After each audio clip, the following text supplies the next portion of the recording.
Welcome to the CAG Access Summer Institute. My name is Dr. Julia Nyberg, and I serve as the Executive Director for the California Association for the Gifted. I do want to give a special shout out to Paul Bailey, who is also my co-host. He is the treasurer for the organization, and he has supported this event by keeping track of all of our finances associated with hosting this, including responding to my request to spend money at all hours of the day to make this happen. Thank you. It's wonderful to be able to be here and to see so many people, and especially people not only from California, which is kind of our core piece, but to be able to share the information with gifted education to people throughout. If you'd like to share how you're transferring these ideas into practice, don't hesitate to use the chat box, which is available at the bottom right-hand corner of your screen. If you have questions during this session, please also use the Q&A pod available at the bottom right-hand corner of the screen. Recordings of this webinar will be available 72 hours after the last session of our event. You can also click on handouts at www.access.cagifted.org to access the Summer Institute guidebook for this event. And Paul Bailey is also the co-chair for membership, and he would also like you to become a CAG member. So please go to www.cagifted.org and click on membership to join our organization. This session will last from 11 to 11:45. The next session will begin at 1 p.m. using the same link that you used to log into this session. After this session, you of course are more than welcome to join the CAG Connect room for a virtual lunch. You can access CAG Connect by going to access.cagifted.org and clicking on CAG Connect. I would like to formally introduce Thé Bui, who is a former colleague of mine. We taught at the same school site. And Thé Bui is currently a teacher who is really dedicated to bringing positive change to all classroom learning and culture. He's been a teacher in the Ontario Montclair Unified School District for the past 10 years, where he has had the pleasure of teaching multiple subjects ranging from 4th to 8th grade. In addition, he has been a GATE trainer for his district and others, a demonstration teacher for the California Association for the Gifted, and consultant for school districts throughout California. He is an alumni of USC and Claremont Graduate University, and he is also a proud husband and father of 2, as he says, beautiful wild learning beings. Let's give a round warm of applause and welcome to Thé Bui. I'm just imagining the applause. All right, thank you very much, Julia. But yes, you know, the 10 years of experience in creating learning tools and learning experience, I think, like Julia said, is spot on. Like the reason why I've been able to do it for so long is because I really do believe in creating experiences that, you know, they lead to healthy outcomes for students, for teachers, for everyone involved. And it's been a great time. And I'm really glad that we get to have this conversation today because I start back at work next week, and I'm sure we're all about to start work pretty soon. And these are atypical times. And the goal is to give you tools on how you can better teach and maximize learning, and also build healthy relationships, whether you're in the classroom or online, and give the kids a great time. And years that I spent imagining education through the perspective of a child. You know, what might a child demand, or what might a child ask for if they had the language to ask for it? Right? And today is one of my favorite topics. We're going to talk about how do we take, I'm looking at the structured differential mathematics, and how do we get our kids to practice simple and complex thinking. And in other words, we're looking at concrete versus abstract. And the most important thing that, you know, we want to take away right now is that, these concrete and abstract, they're not just things. They exist in a system and they have structure. Concrete thinking has a structure, and abstract thinking has a structure, and they operate differently and they require very different things from students. Okay, so their goal today is, okay, what can I do as an educator to get my kids?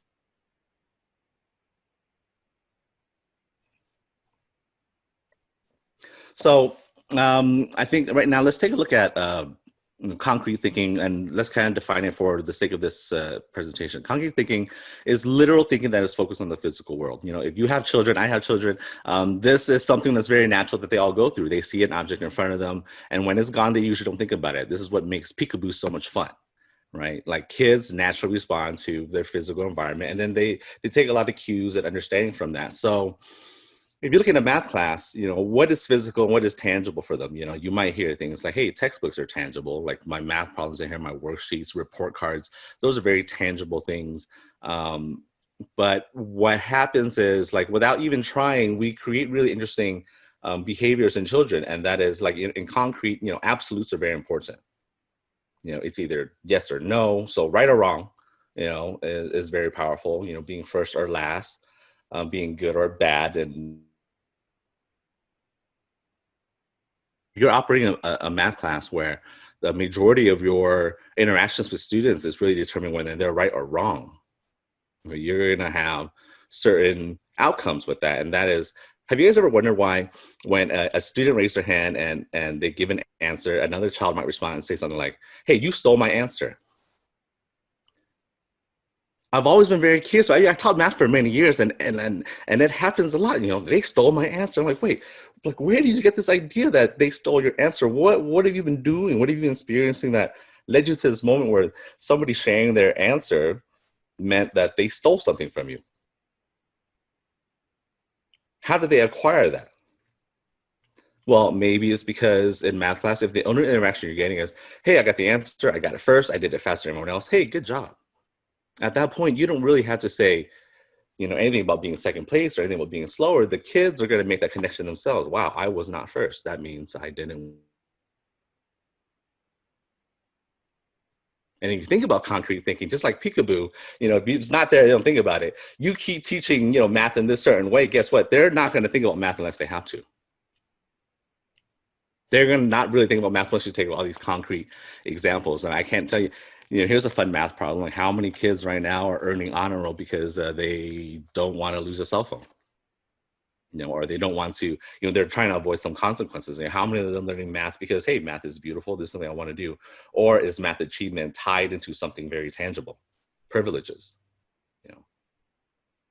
So I'm not saying that concrete thinking is bad. I'm saying that concrete, it has a purpose. Just like concrete. Just imagine concrete. Concrete is very useful. It has a purpose, but it does have limitations, and which is why we reinforce it. And this is a good time to talk about why, when children are developing, they transition from concrete to abstract.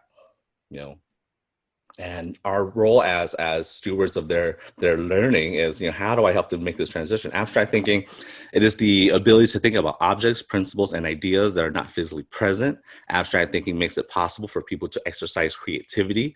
Creativity is in terms of useful survival mechanism. If you've ever watched any survivor shows, you see how important creativity is. Like, hey, look at this coconut.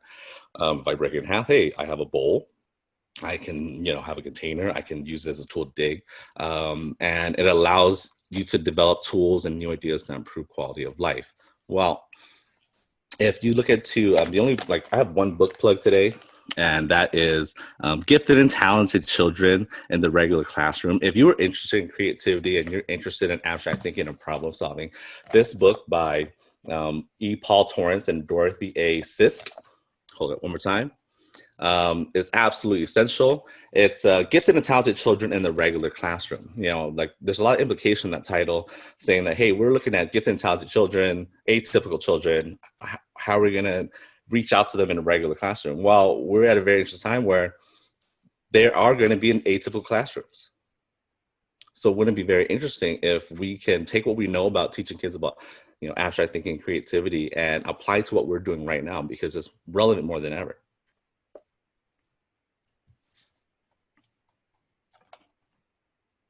And something I always like to do with my students, and that is, whenever we really talk about a word, we like to geek out on it and we look at the origin. And in this case, I look at abstract thinking, and if you want to define it very simply, it's what are we asking them to extract, or what are we extracting from our own students and children beyond content knowledge, beyond proficiency, beyond the book, between a teacher and a student and as a learner, what is it that I can do, and what can I do in the classroom to have us extract meaning and have it extract some sort of value? So let's look at the addition example of addition. Okay, imagine classrooms all over, no matter what program they're doing, they're teaching their children addition, right? They're learning double digits, single digit, doesn't really matter. They're just learning, the concept idea of addition. But within that system, let's imagine a classroom where the teacher asks the students, what is the value of knowing addition? And in that classroom, what you're going to get is you're going to get a situation where all of a sudden math class isn't just about being right or wrong. When you ask a question like value, well, every kid can have a chance to interpret that. Every kid can have a chance to answer that. Now it's no longer a situation about, okay, who's first or who's last. Now you actually get a chance to reward kids who, are thoughtful, or kids who like to take time and think about problems. You might even ask them, hey, what are the rules of addition? What patterns did you notice in addition?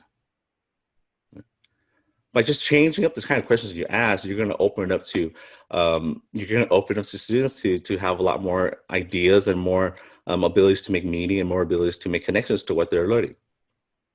The kids that are in the classroom they're answering the questions of value and looking at rules and looking at patterns, I guarantee you they're going to have a very different experience than the students who are just learning addition in a concrete way. And as a result, they're going to have a very different relationship with their teachers. Now, if I'm going to go back to linear equation, linear equation is another example. I went from 4th grade to 8th grade, and I want you to show how flexible, some of these questions are and how some of these prompts are, because we go from addition to linear equations, and I can still ask some questions like, hey, what are the rules to graphing linear equations? What is the significance of linear equations? What patterns do you notice in linear equations? Could they have totally learned mathematics and linear equations without going to that level and thinking about those questions? Absolutely, they could have done that. But will they have experienced math in the same way? I don't think so. It's not too often when you have a math class where you can ask a question and every single child has a chance to be right. Every single child has a chance to be validated. And it changes the culture. It creates a culture where, kids, they don't really think about, hey, I'm a math person or I'm not a math person, because we've really changed the idea of what math looks like. So the math maybe isn't always about having this one specific right answer, but man, when I'm being asked to talk about the significance of things, I have an idea. When I'm asked to look at patterns, I can have my own pattern. I can come up with my own way of describing this rule. It allows you to be more accommodating, allows you to be more flexible. And if you're interested in learning more about some of these tools, these are tools I learned how to teach from USC, and I had a chance to sit on Dr. Kaplan's classroom. And as a former gate identified student and honor roll and AP and all that, I remember being in Dr. Kaplan's classroom, and after that first hour, I remember sitting thinking, how come nobody ever taught it to me in this way? How come I never experienced any of this in school? If you're sitting there, you're telling me, hey, this is ways on which we learn, and this is how we can teach according to how we learn. It blew my mind that I didn't really get to experience that in school. And so these tools, I have used them since the beginning. These tools, these prompts, what they allow you to do is they're going to give you a lot of flexibility in the kinds of questions you ask. When you go from asking closed-ended questions to open-ended questions, that's a trigger for that allows kids to switch up how they think. These questions about details and patterns and trends, they're justifiable. Where it's not just about showing your work, but it's also about, hey, justifying ideas, justifying connections. I think that if you do that, you ask open-ended questions, you're going to maximize participation. You're going to maximize, chances for children being able to buy into the lesson and have some value. And other very simple thing that we can do is, if you look, we have keywords. As teachers, we forget that, the questions that we ask are incredibly powerful, and questions of significance, value, and impact may not seem like a lot, but I want you to imagine a child that goes through an education system and significance, value, and impact aren't really ever asked or assessed. Kids do that anyway. You see kids ask why. I remember a student asking me, "Why do we have to do this?" In that class, like, you don't do that. I go, really? You can. How do we create a system where,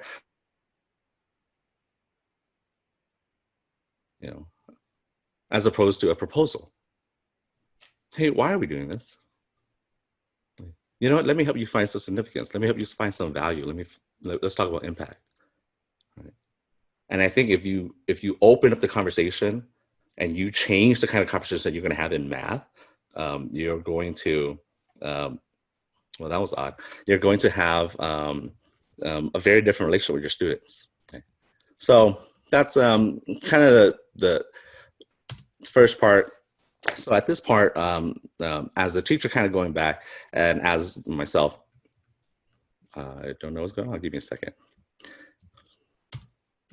Some reflection questions would be, are my students experience a diversity of questions? How am I engaging with your students in open-ended questions affect their learning of mathematics? And how am I engaging with your students in open-ended questions impact your student-teacher relationships?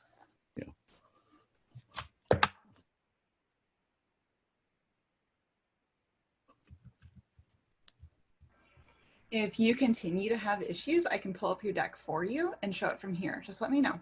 Okay, sounds good. Thank you. Yeah, see, okay. Give me one second. All right, so next example, if we were, let's say we take percents, the study of percents. And if you look at percents, you look at percent change, look at taxes. And so imagine in a classroom, students are learning percents, they are, doing what they need to do. But in another classroom, they're learning about percents, but at the same time, they're learning about percents, how it relates to extinction. They're learning about percents as it relates to pollution. They're learning about percents as it relates to any sort of current event, right? Now, this is kind of a situation where by bringing in these current events, and what you're doing is you're really maximizing interest, you're maximizing motivation, and you're trying to help kids maybe find a way to connect to percents before you jump into percents. A child that might be interested in animals and extinction might be more likely to be interested in percents if we happen to help them make that bridge. Right, so current events is a really wonderful way of really trying to teach kids to be sensitive to numbers. It's really trying to teach kids to be sensitive to the idea that, hey, numbers are powerful. They surround us. It doesn't just exist in this book, right? And that it actually affects things that affect me, or actually affects things that I care deeply about.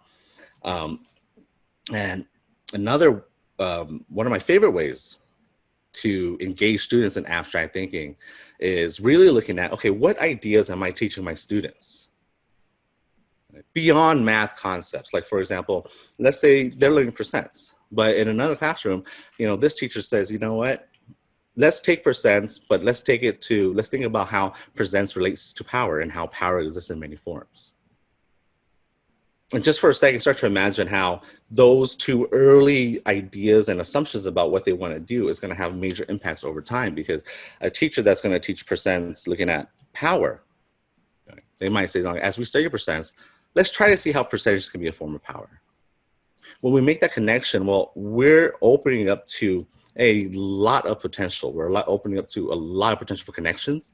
We're opening for a lot of potential for students to have ideas, to create new ideas. And at the same time, we're teaching them math and this really cool idea about power. How is, how percent's powerful? How percent change is powerful? How are taxes a form of power? What is power of interest? Okay. And in that classroom, it wouldn't be difficult to imagine that you could have a math class doing percents and also learning about tariffs. You can have a math class learning about percents and discussing the 3/5 compromise. You can have and voting. Yeah. All of a sudden, math class is going to evolve and it's going to look very different. Yeah. But what you're doing is you're opening up for students to make connections. You're opening up for students to have some input. You're opening up for students to, make different connections to percents. Maybe they may not understand percents the way that we're going to teach it right away, but maybe if we taught it through the avenue of power, maybe we taught it through the avenue of social studies, through, ethics, through current events, maybe they might learn it a little bit better. Or maybe that might even encourage them to want to learn more. Now, if you're interested in learning more about some of these ideas, this is from Universal Themes. It's a classic. I encourage teachers to always be conscious of the ideas that they are teaching children, to always be conscious of your own ideas and the value in teaching any ideas, then it's going to be very difficult for you to translate that to practice. But if you want to see math through the lens of power, I guarantee you that that is going to have a huge impact on how you perceive teaching math. And I also guarantee you that it's going to change how students see, mathematics and power, and also how they might see you. Yeah. So another set of reflection questions at this point is, are my students experiencing a diversity of ideas? How am I engaging with my students about current events or ideas that affect their learning in mathematics? How am I engaging with my students about current events and ideas impact student-teacher relationships? A lot of what I'm really trying to do is encourage conversation. A lot of these questions require conversation. These questions go to the point where, the textbook and what's required isn't so as important. It's really so much about an interaction between the teacher and your learner. And at that point, to share opinion, you get to see a lot of different sides to your students, which is great capital. It is great capital because you can use that capital to do things like design lessons, create problems that interest them, find articles that interest them, find ways to make math interesting for them. So that's why all of these questions always come back to, how do you think this is going to impact the relationship between you and your student? Now, this one, this is one of my favorite topics to talk about. Is how do we, up to this point, we talked about, how do I get my students to switch from concrete to abstract?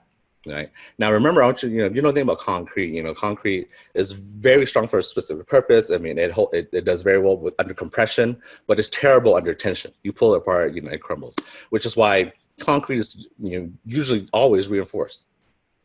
So I don't want you to think of concrete and abstract reinforces concrete. Like, you kind of need both. Right? And when you have both together, they work really well. So how do we mix this up, and how do we engage our students to go from abstract thinking, like big problems, to concrete action, to concrete, problem solving and whatnot? And I know that sounds kind of wild and crazy, so I'm just going to show you an example. How many gallons of milk will our school throw out this year? I guarantee you walk in on a Monday and you ask that question to your math class, you're going to have a lot of fun. You're going to have kids. You might have kids say, like, I thought this was a math class. Like, what is going on? Like, depends on what.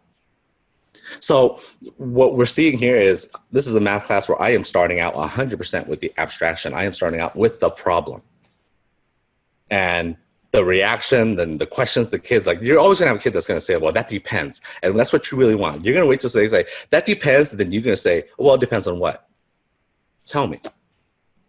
And then this is usually what happens. Right? They're gonna take this nice big problem and they're gonna kind of start trying to make sense of it. They're gonna try to start, making it a little more concrete.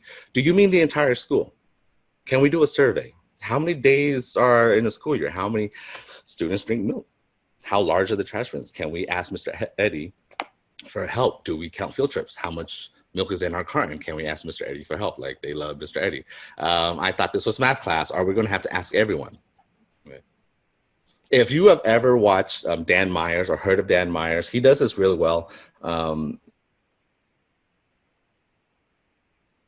Taking math problems, the application problems that are in your book, and then you decontextualize it to the point where students have to use math to figure the problem. And for me, I've always enjoyed these questions because they give me a chance to really listen to kids thinking. You get to see things that they want to know. It flips everything around where now they get to ask all the questions. They're actually what they're doing is they're planning out how they're going to solve this problem. They don't even know it yet. So at that point, all you have to say is, okay, well, let's make a plan. If we really want to solve this problem of how much milk we throw away, what do we really need to know? What's essential? And then they write down, hey, we need to know this. We need to know how many students drink milk. We need to know how large our trash bins are. We need to know how much milk is in our little carton. Is it a pint? Is it half a pint? What is a pint? And eventually you do this enough. I'm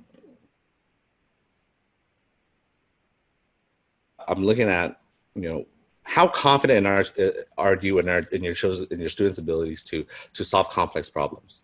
How confident are you in their ability to solve novel problems? Because it's not just about math.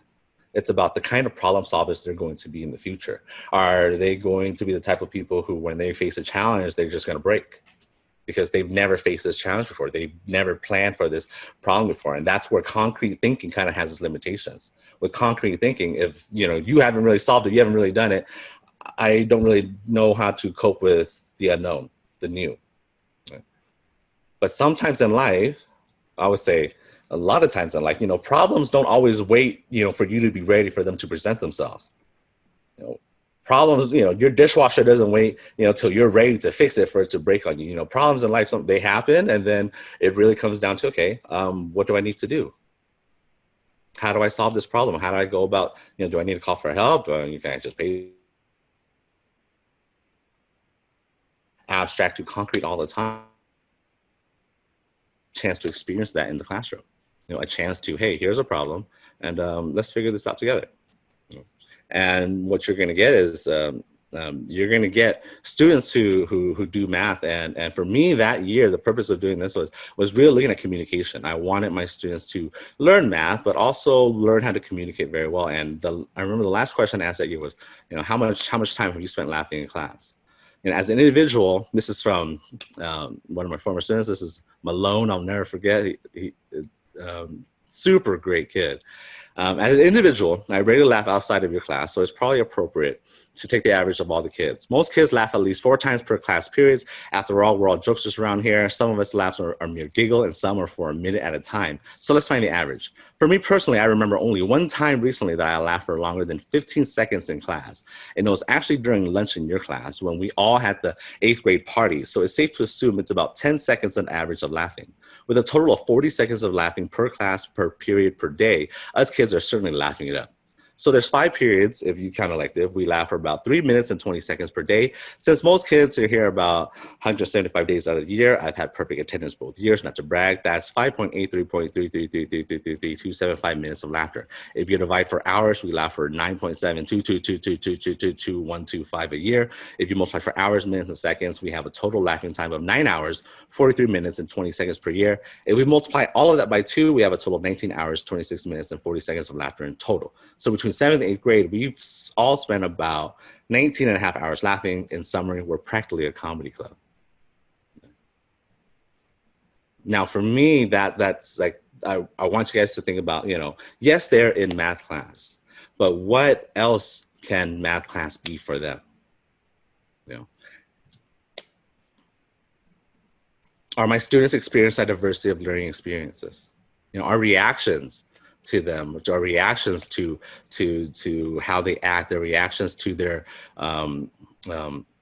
everyday, has a huge impact on how they view themselves and where they find value. If they're really experiencing right, wrong, yes, no, hey, good job, okay, work harder, they're gonna have very limited experience with you, and they're gonna have very limited experience learning math. How might engaging with your students in a variety of learning experiences affect their learning of math? And how might engaging with your students in a variety of learning experiences impact student-teacher relationships? So going forward for this year, really think about, what new questions am I going to ask and why? What new ideas am I going to teach and why? And what new problems am I going to try and why? because I want you to really imagine the potential of what you might learn about your students and what, you know, they might learn about themselves in the process, because it's not just about the learning of math. It's about the development of identity. It's about the development of abstract thinking. It's about the development of relationships. Right? And the final takeaway is I love this comic, and I think it's relevant more than ever, because if you look at it, it says, you know, come away from the window. You don't want to be a child left behind, do you? And it sounds good to me. And I think this says a lot to the teaching profession, because, you know, I look in that situation, I imagine a teacher, you know, I wish that this teacher had a different vision for their kids. And I also wish that this teacher had the flexibility of being able to accommodate this child who just wants to, you know, do something else, which is totally normal. But at the same time, I'm looking at the lens of trust. You're not going to be able to ask your kids to do crazy, impossible things if they don't really kind of trust you to be their leader. If they're still afraid of being wrong, then that's a different issue. If they're afraid of being wrong in your classroom, then that tells you that, hey, you know what? They're not really sure of the consequences of being wrong, that there is a stigma to being wrong here.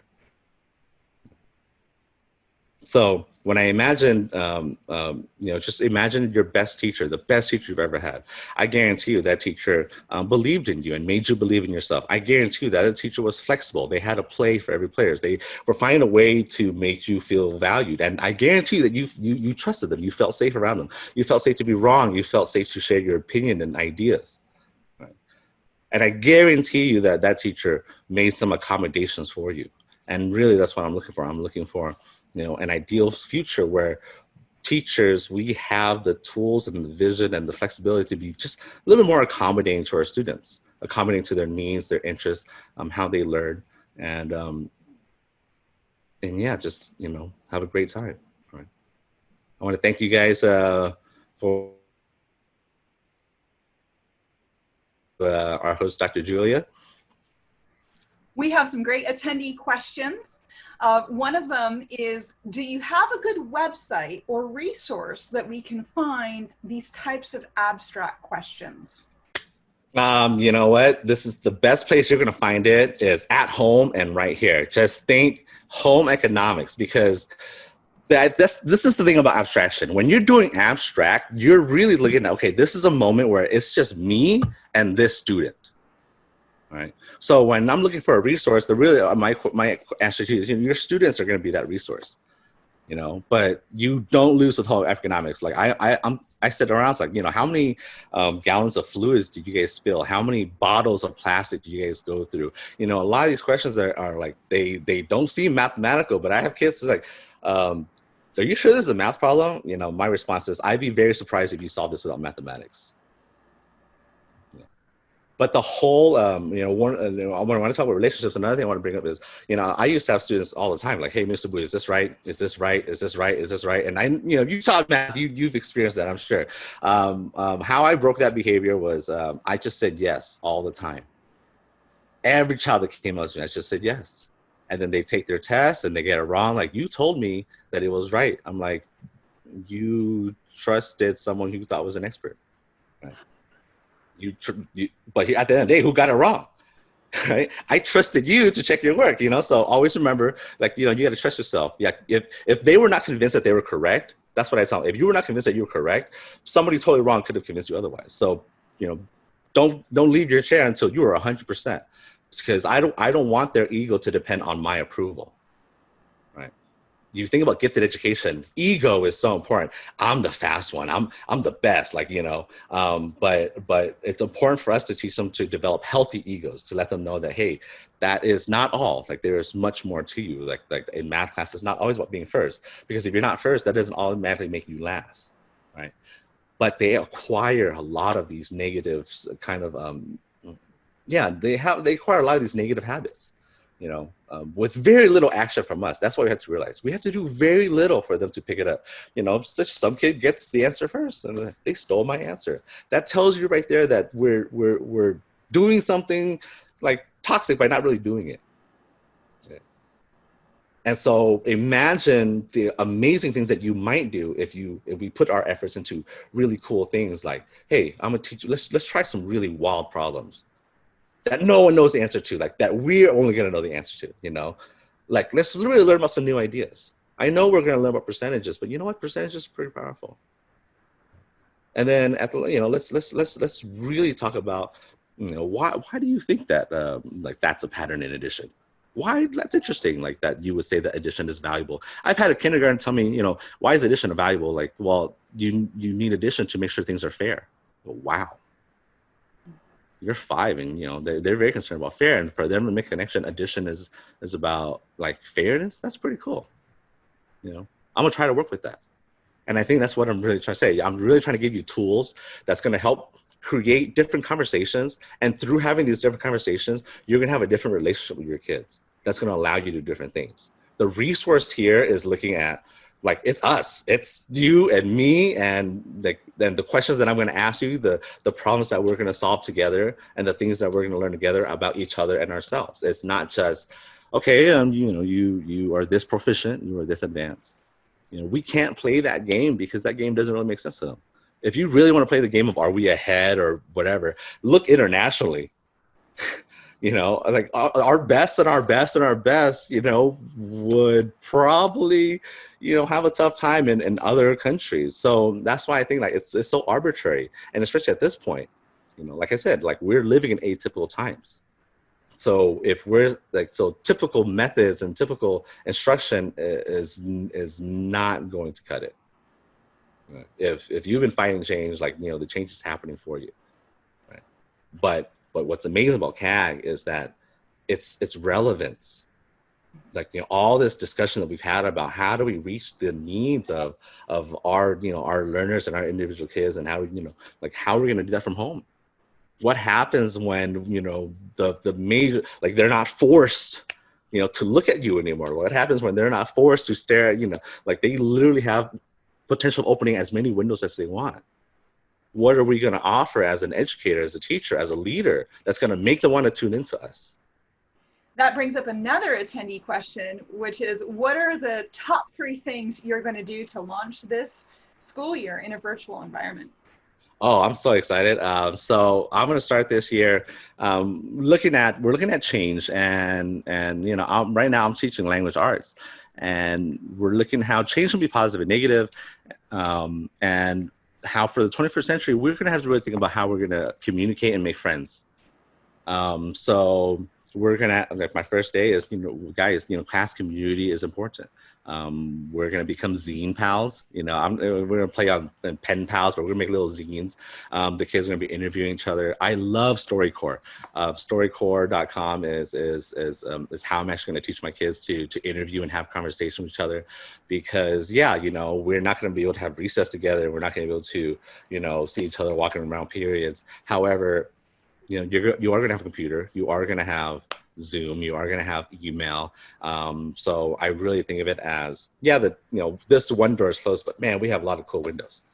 You know, so beginning of the year, my get to know each other is going to be kick it off, knowing each other in this new age. And I teach writing and I teach reading, so we're gonna do a lot of writing. We're gonna do a lot of letters. We're gonna do a lot of cool narratives, and. But yeah, I think right now that's like the forefront of mine, like building community online. I think that's pretty important, because otherwise, you know, you're just gonna be staring at a screen, and you know, hopefully they don't have you on freeze or something, you know. But really, what I'm trying to figure out a way to give teachers, you know, just make a case for teaching. Make a case for them to want to log on and see us. You know, that we are the preferred activity, because, you know, I can't get this anywhere else. You know, I can get the instruction from Khan Academy if I really needed to, but it'd be nice if I had a teacher that made me want to log on and look at it and learn more. I think that's something that we really have to think about, our new roles in this online environment. You know, if it's content, well, they can probably get it somewhere else better and cheaper and faster, right? But I would say the one thing that they cannot replace in a teacher is our ability to engage our kids in abstract thinking. A book or a computer may not be able to assess, you know, a student's opinion on value and significance. You know, you thank goodness you still need a person for that. I want to be that person. Right? And if I happen to be teaching math, I will do my best to help you make that connection to math. If I'm doing literature, I will do my best to do that in literature. Another question is, can we see the last slide before the comic again? Yes. And then there's also another question about how do you deal with the, when you pose a question to students in this way, how do you deal with not necessarily knowing the solution yourself? Okay, well, you have to really think about the kind of question you're going to ask, though. Like I said, these questions are very unique. So you're going to ask a question based on your interest and what you're comfortable with. But at the same time, what is the purpose of you asking this question? You know, I can have many purposes. But my initial part was, you know, I asked these questions because I wanted my students to engage in ideation, come in with ideas. Right, that's one little component you could do, where, you know what, I want to see if they can come up with different ways to solve this problem. And I'd be very interested in an 8th grade mathematics classroom where if you pose this problem and they can't really come up with a lot of assumptions and ideas about how to solve it. That should be very telling. You know, you could definitely use that as even data. I was like, wow, so my kids are graphing and doing all these things, but I asked them how much milk their school throws away. If they don't even know how to solve that, how might they even graph that? Okay. So how do I deal with that? Well, the thing is, I don't like, for me, like that's the point. Like, I really do want to see what they do. Because as a math instructor, like, this is kind of a good time for you to sit back and observe. Like, it really is a 180, and it is mad uncomfortable because you're going to have a lot of kids really want to hold on to this. Like, hey, you know what? When everything was just like, hey, fastest first, and, you know, I'm right. That was very safe. That's very comfortable. But now those kids, like, they can't just be like 1,000 gallons. You know, they can't just be like, oh, 2,000 gallons, 1,000,000 gallons, because then you can just prove it, right? So what you're really doing is you just leveled the playing field for every student in the classroom, because you just threw out a math problem out there that is just so beyond everyone else. They're all equally lost. So that's the best part. They're all equally lost, and you're there, and you're like, but you know what? I'm the adult here. I'm the professional. We're going to do things like, I'm going to solicit questions from you. I'm going to ask you, hey, what do we need to know in order to solve this problem? And then from that, I'm going to help you figure out and prioritize and plan how you're going to go about solving this problem throughout this week. You know, do you need to call someone? Do you need to go meet someone? Like, let's make an appointment. And then as a teacher, I'm going to also make sure that, you know, your math is legit. I'm also going to make sure that your writing is on point. I'm also going to make sure that you're communicating. And yeah, definitely give you some room for humor and attitude and interpretation. But sky is the limit. But if you're not really 100% sure, you can start with something very comfortable. Like in kindergarten, we always do trash. Always do trash. We do a little Forky scene, and then like I stop it, and the kids are like, what? We're not gonna watch Toy Story? Then you just stop, and you're just like, nope, we're gonna do trash. How many bags of trash? How many pounds of trash, you know, do we throw away in a year? And then this little kindergartner's like, 1,000,000, 1,billion, right? But when but it sounds funny, but when you get to number sense, it's so telling. Like what a great way to really look at number sense. You know, every year you hear these complaints like, you know, these kids don't have any number sense. These kids don't have any number sense. Like, the only time they're asked to make sense about numbers is in this book and with you. And guess what? When that book is not with them or you're not with them, they're probably not thinking about numbers. So in what ways can I engage my kids that's going to really get them to think about problems, think about math, but also really know about, be very comfortable with their own abilities and how to solve and attack these problems. Because, you know, they're concrete for sure, but remember, concrete can be very fragile. So you can have a high achieving student, and, you know, they look very, you know, they can handle school very well, but understand that and you know, in that comic, you know, Dr. Worrell has a great point of saying, you know, talent is a social construct. Well, guess what? If the teacher doesn't see talent, you know, you look at those children, they got blinders on too. They're probably not going to have a great chance of seeing it either. But then look what happens when you have that child that sees it for themselves. They're going to be disruptive, right? So in this situation, it's a paradox, because both groups could easily be identified as gifted. Look at these kids. They are doing so well. They do everything we ask them to do. They stay on task. They do not fall behind, and they run with the program. Oh, but this child who has interests and needs and like no, that's a deviant. That's the one we definitely. So really what I'm really looking for is like, you know, how can we just be more accommodating? How can we be more accommodating in the ways that we reach our children, the way that we engage with our children? How can we make the things, you know, the things that they have to do just a little bit more accommodating for them? as a person, as a child, you know. And I'm also teaching this, imagining that, you know, I'm teaching in the district that I grew up in. So I'm definitely looking through the lens of, hey, my child might, you know, be in my former student's class one day. You know, I hope they had a good role model, right? And with that, I'm take up less of your time because I think I'm way over. But I'll be on later and to answer any more questions if you guys have it. Thank you very much. No, you actually ended right on time. You were You think so? yeah, exactly Wow. on time. That's perfect. Thank Okay. you so much for attending this webinar featuring Thé Bui. By incorporating these strategies into your classroom practice, you are directly impacting the structure of gifted education, not only in California, but in your respective location worldwide.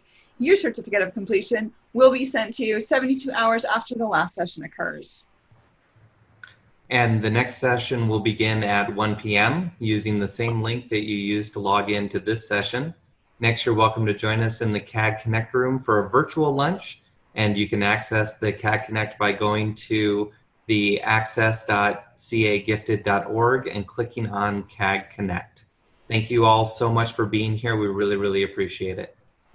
Thank you very much, guys. It was a pleasure.